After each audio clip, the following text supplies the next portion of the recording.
Hey guys, welcome to Super 61 and welcome to a brand new video. Now today we have some pretty exciting stuff to talk about. But before we jump in, I just want to say a massive thank you to all you guys who are supporting the channel. In the last few days, a few of my videos have really taken off, which has meant we've had a lot of new viewers and a lot of new subscribers over on the channel. So I hope you guys are enjoying the content. But today we are taking a look at the Fanatec Club Sport Magnetic Paddle Module. But before we dive into that, you may notice I have a brand new wheel. So to complete my story, which I began a few weeks ago now, Fanatec finally sent me out a new wheel. Now, they never actually told me what was wrong with my original one. I had no email telling me what the conclusion of the whole situation was or what the problem actually was. I just suddenly got a order confirmation that you would get when you purchase a wheel saying your order has been taken from the warehouse and being processed and the cost was $0.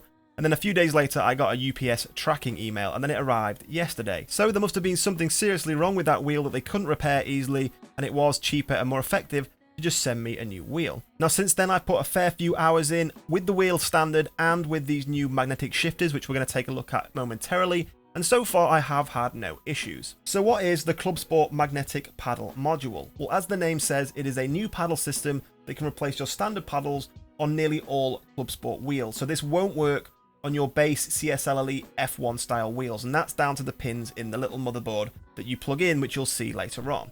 So this can replace the standard paddles that you get on something like the Formula V2 wheel, which I've got here. Now, the purpose of the magnetic module is to give you a lot more tactile feedback when you're changing gear. Now, the standard micro switch system on the standard paddles is quite good. I said in my original video I was impressed with it. I did think they worked well, but sometimes in a hectic race as you're turning and trying to change gear, and then you've got loud sound effects, you might not actually know if you're in the right position to get that gear change. You could sometimes miss it because there is a little bit of travel before you actually activate that button when you're moving those paddles around. So having that magnetic system, which is a lot more of a on-off system rather than a little bit of travel, you're getting that tactile feedback and you are certain you are changing gear. Now, this is a modification I've been eyeing up since I originally bought my Fanatec equipment. I wasn't sure if I was going to go down the road of buying a third-party system, but when they actually released this Fanatec official system with those carbon fiber weaved paddles, I decided to go down that route rather than buying a third-party mod. Having had the magnetic modification on my G29 setup, I do find having those in place does make a real difference to the way you race. Now, the carbon fiber paddles themselves have actually been improved since the podium paddles came out a few years ago. Those paddles are only 2mm thick carbon fiber, and there have been reports of those breaking under stress eventually, especially around the countersunk holes where you screw those paddles onto the shifter itself.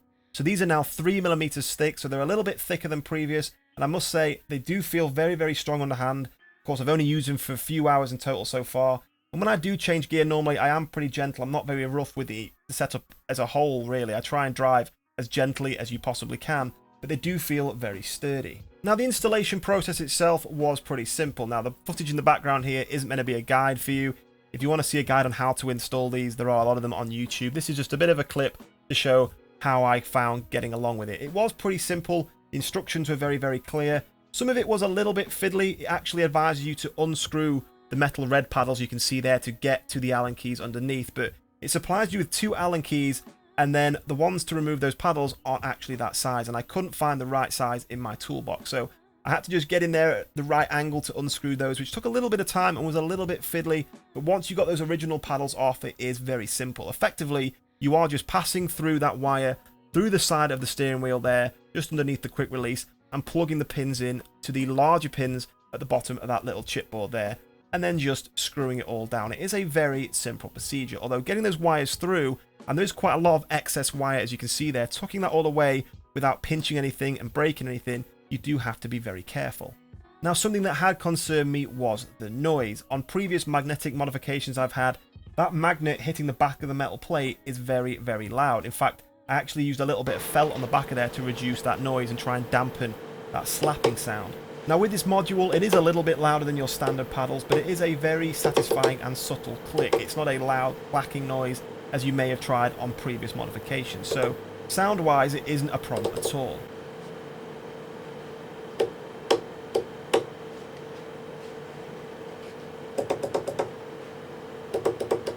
So having had them installed now for about 6 to 7 hours of playtime and doing a little bit of modifications to them and a little bit of fine-tuning, originally I actually had the paddle on the back side of the arm, but I found that I actually put my fingers stretched out a little bit too far behind the wheel, so I actually put the paddle and re-screwed it back onto the front face of the paddle arm, which allowed me then to have my hands in a more kind of normal position, if you like. My hand could close around the grip of the wheel, but also still modulate those paddles. Before I felt like I was stretching a little bit too much, but if you have bigger hands, of course you can move it backwards and forwards, and you do get extenders with it as well. So if you are, of course, putting this on a larger wheel, then of course the diameter of your wheel is bigger, so you need those extenders so you can still reach the paddles while gripping the wheel.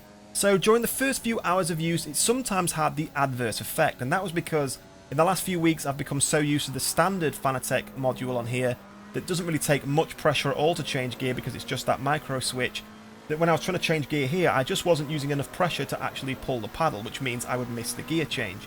But after a few hours and get that muscle memory back that I used to have with the old magnetic system on my G29, I was back in that same rhythm again, and I was getting the gear changes perfect every time.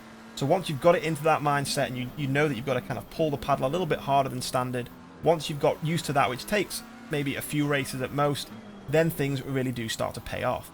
So a question that I know people will be asking watching this video is, are these worth it compared to buying a third-party 3D printed magnetic modification that you can buy online? Well, the straight answer is, I can't tell you, because I've never used one of those, not on a Fanatec at least.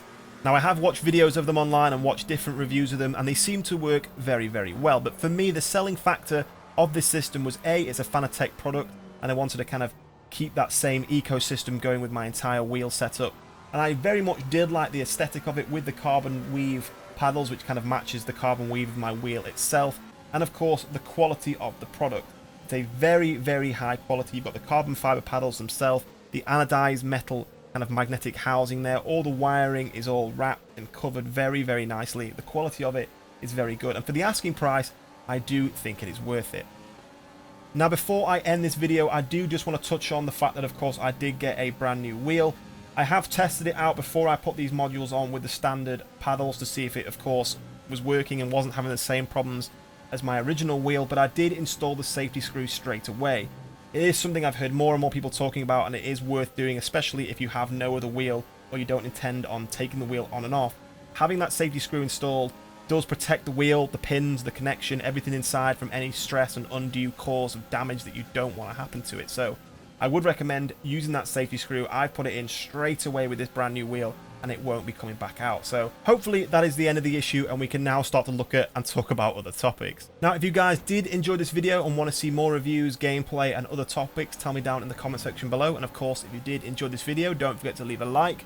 But in the meantime, guys, thank you for watching, and I'll see you in the next one.